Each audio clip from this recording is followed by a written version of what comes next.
Hi, my loves. Good morning. Welcome back to my channel. My name is Gina Mary Cynthia. If this is your first time on this channel, please kindly subscribe because we dish out quality content on this channel.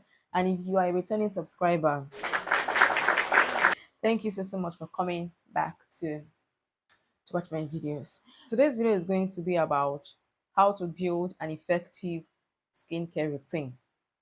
The word, emphasis on the word effective. One thing is getting the right products. And then the second thing there is getting the most value out of your skincare products. When it comes to skincare products, you can have a very wonderful skincare product in your stash. You can have very good formulated skincare products, but you're not getting the benefits of this product. Like you're not seeing the benefits on your skin, and you begin to wonder what is wrong, what is happening, why am I not getting the benefit out of this? And someone else will use exactly the same product and is already seeing results in 3 weeks, 4 weeks, but you have been on this product for 2 months, 3 months, and it seems as though it's not working for you. And then you later end up saying that no skincare product works for me. Why will no skincare product work for you? Why? Something actually is meant for your skin. There will always be a product for your skin. Okay?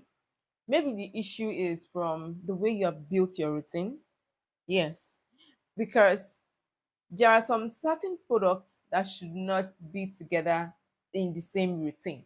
If they come together in the same routine, you are going to be getting a very hazardous result. I'm going to be giving you just 5 tips. First one is affordability. Now, when I say affordability, affordability is not just you going to buy a product. Like because you are able to buy a product, then it means you can afford it. No, that is not affordability. Affordability simply means the ability of you to be consistent with that particular product. Calm down, I'm going to explain. Ability of you to always be able to restock that particular product. That is what it means to be able to afford something. I have the Face Facts Retinol Serum in my nighttime skincare routine. All right. Now, whenever this serum finishes, before it even finishes, I go to restock. Maybe I buy like 1 or 2 bottles at once. Let's assume that this product finishes and I'm not able to restock. Do you realize that those periods you spent earlier using that retinol serum is automatically a waste of time? Some persons do not know this. It is automatically a waste of time. See, when it comes to skincare, you have to make sure that any product you are using is something that you can easily restock without breaking the bank. That is why I always advise people, when you want to start up a skincare routine, start up with the basics first of all. Except you have that excess money that you want to so splurge, that is totally different. But if you are someone like me now, that's a student, start up with the basics. Basics in skincare are just your cleanser, your moisturizer, and your sunscreen. These are the basics in your skincare. Start up with something you know that you can easily repurchase, something you know that you can easily restock when it finishes. So do not always be in a rush to go for high-end brands. There will always be cheap and affordable brands you can buy. Just start like that. When I started skincare, I started with just 3 products. I started with just a cleanser, moisturizer, and a sunscreen. But right now, I have 10 products in my stash, if not more than 10 skincare products in my stash at the moment. I've been on skincare for more than a year now. Mhm. You see, so don't be in a rush to buy all the 7 step in skincare. No. Now, second point is going to be skin types and skin concerns. Before you say, oh, I want to buy a skincare product, the first thing you should know is your skin type. Example, I have an oily skin. The skincare product I'm using is not the product you are going to use if you have a dry skin type. Every skincare product is tailored for a particular skin type. There are some products that will come with a description for all skin types. There are. But sometimes when you use these products, if you have a dry skin, you will realize that that particular product is not even so beneficial to your skin type. Yes, there are some people that have an extremely dry skin. Now, this set of people cannot, most times, cannot use products tailored for all skin types because their skin types need a kind of an intensive care. Yes, the Nivea Radiant and Beauty Even Glow body lotion. It is for all skin types. But most times people of the dry skin type cannot even benefit much from this body lotion. So you have to understand your skin type. You have to know your skin type before you can use any skincare product. Now, the next one there beside it as well is skin concern. Now, when I say skin concern here simply means the issue your skin has, maybe hyperpigmentation, maybe eczema, maybe rashes on the skin, all right, maybe melasma. All these things are skin concerns. I have hyperpigmentation. The products in my routine should be products that are tailored towards fading hyperpigmentation.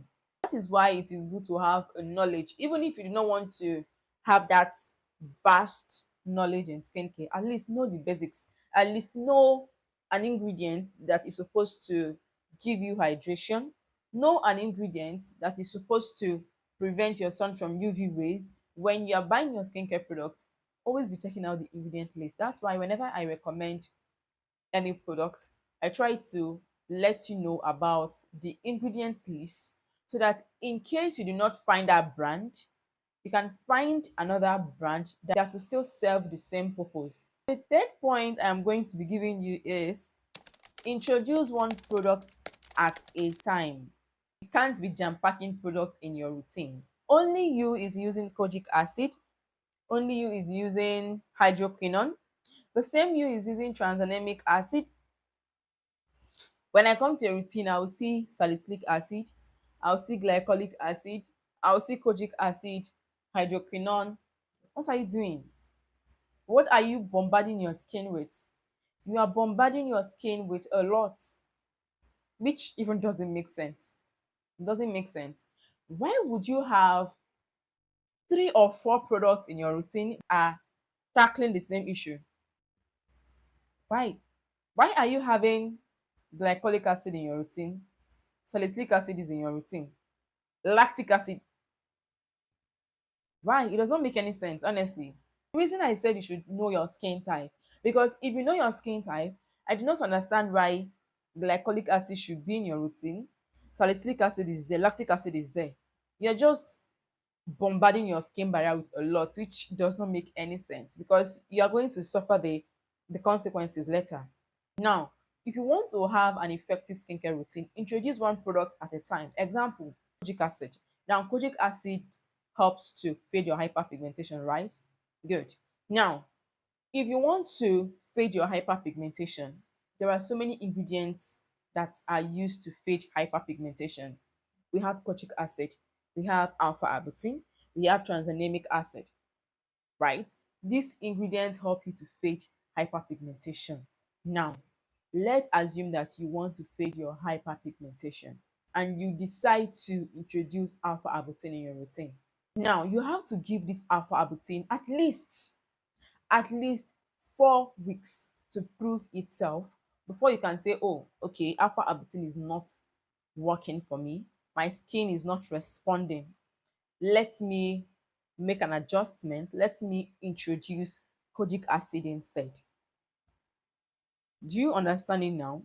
So do not try to bombard your routine with a lot of products that are serving the same purpose. So that when your product even reacts to a particular ingredient, you will know which product to remove from your routine. That is even a good reason why you should simplify your routine as much as possible. So that once your skin starts reacting to any particular product, you'll be like, oh, it is this product and you can easily remove it. Now, the fourth point is going to be patience. What did I say? Patience. Now, if there is one thing skincare has taught me, it is patience. I'm not kidding. Especially when you are dealing with hyperpigmentation. You go wait tire. Yes, the result will definitely come, but trust me, it is not a 1 day thing. It is not a 1 month or 2 months something. No. Hyperpigmentation takes a whole lot of time to fade, most especially when you are using a healthy product. You see all these products that promises you fading of your hyperpigmentation in 7 days, 14 days. My sister, just run. Run, because that product is not a healthy formulated product. It is not formulated the right way. This is where you find products that contain steroids and the likes. Skincare does not promise magic. It is not a magician. Skincare takes time. For you to even start seeing results, it takes time. Last year, when I introduced niacinamide serum into my routine, that was around May last year. Now, I used the first bottle I got. I finished it. I did not see any improvement on my skin. At a point, I even wanted to ask my esthetician if my skin really needs niacinamide. Like, are you sure my skin really needs niacinamide? But I was like, but I just had to go browse more about niacinamide to know if, just to have an extra knowledge, just to have my own knowledge of it. And that was when I even realized that most times when you introduce niacinamide in your routine, you might even start seeing results from the second or third bottle. And I was like, wow, really? I finished the first bottle. To be sincere, I did not see any improvement on my skin. It was in the second bottle that I started noticing differences on my skin with my pores. I was like, ah, really? See, in skincare, you have to be patient. You have to be as patient as, is there any idiom like that? Just know that you have to be patient when it comes to skin care. Now, the last point I am going to be giving you is balance your routine. What did I say? Balance your routine. You will come to somebody's skincare routine. The cleanser contains salicylic acid. The toner contains salicylic acid. And then the person is using a serum that contains, let's assume, retinol. And then you come to the person's moisturizer. The person is using a vitamin C face cream or face moisturizer. And then a sunscreen. What are you doing? Do you know that everything in that routine is totally drying out your skin? Like, nothing is moisturizing your skin. Nothing is hydrating your skin in that routine. You will even come to some people's routine, from their cleanser to their moisturizer are all vitamin C products. Everything in that routine contains vitamin C. Does it make any sense? It does not make any sense. Now, you have to understand something about skincare. All right? In skincare, we have hydrating products. All right? We have products that are called treatment products. Now, treatment products dry out your skin, or should I say most of them dry out your skin. Example, vitamin T, retinol, tretinoin, salicylic acid, kojic acid, alpha arbutin. All these things are treatment products. They dry out your skin. You cannot have treatment products right from your cleanser down to your moisturizer. It does not make any sense at all. You need to understand what we call hydration. Hydration is just like you drinking water when you are dehydrated. Of course, when you are dehydrated, when you are thirsty, you tend to drink water. This also happens in plants. Reason you have to water your plants. When you do not water your plants, what happens? They die off. This is exactly what happens to your skin. When you do not water your skin, with time, it begins to shrink. With time, you start experiencing wrinkles. I'll give you an instance. When it comes to your cleansers, we have hydrating cleansers. These are your gentle cleansers. Now, we have what we call your treatment cleansers. Now, hydrating cleansers adds moisture to your skin, they add hydration to your skin. They are just like cleansers that water your skin the way you water your plants. Now we have your treatment cleansers. If you have any cleanser that contains kojic acid and the likes in your routine, make sure that you have a gentle cleanser, a cleanser that does not contain any drying out ingredients, a cleanser that contains hyaluronic acid, a cleanser that contains vitamin E, a cleanser that contains urea, glycerin. These things are hydrating ingredients. Panthenol even. These things are hydrating ingredients. So what you are going to do is maybe 2 or 3 times in a week you can use your treatment cleansers. Then for the rest of the week you use your hydrating cleansers. That is what we call balance. You cannot be using your salicylic acid cleanser every day, year in, year out. Your skin is going to dry out and you will not like the after effect. When you come to your toners, if you want to have an exfoliating toner, no problem. But can you at least make sure that you have a hydrating serum in your routine and a hydrating moisturizer, a plain and a gentle moisturizer in your routine? Even if you do not want to add any serum at all in your routine, it is still not a problem. But can you at least make sure that your moisturizer is a plain and a gentle moisturizer? Don't use salicylic acid toner and then you are coming in again to use a vitamin C serum. You need to understand the act of balancing. Balance your routine. All right. Your treatment cleanser should not be higher than your hydrating cleansers. I will even advise you splurge more on hydrating skincare products. There is nothing like overhydration, is there? Most of your skin concerns that you spend so much money buying vitamin C for, buying kojic acid for, once you are able to get your skin barrier intact, because what actually keeps your skin barrier intact are your hydrating products. Once your skin is dehydrated, it starts telling on your skin barrier. And once your skin barrier has been tampered with, no amount of skincare product is going to work for you. So I will even advise you spend more on hydrating products. Do not bombard your routine with vitamin C. Don't bombard your routine with kojic acid. It is even better that everything in your routine are all hydrating. At least you are sure that your skin barrier is intact before you then maybe later then start incorporating treatments into your routine. You have vitamin C throughout your routine and you are wondering why you are still breaking out, like heavily breaking out. My dear, your routine is not balanced. So promise me that you are going to remove some of the vitamin C's in your routine. Bye bye.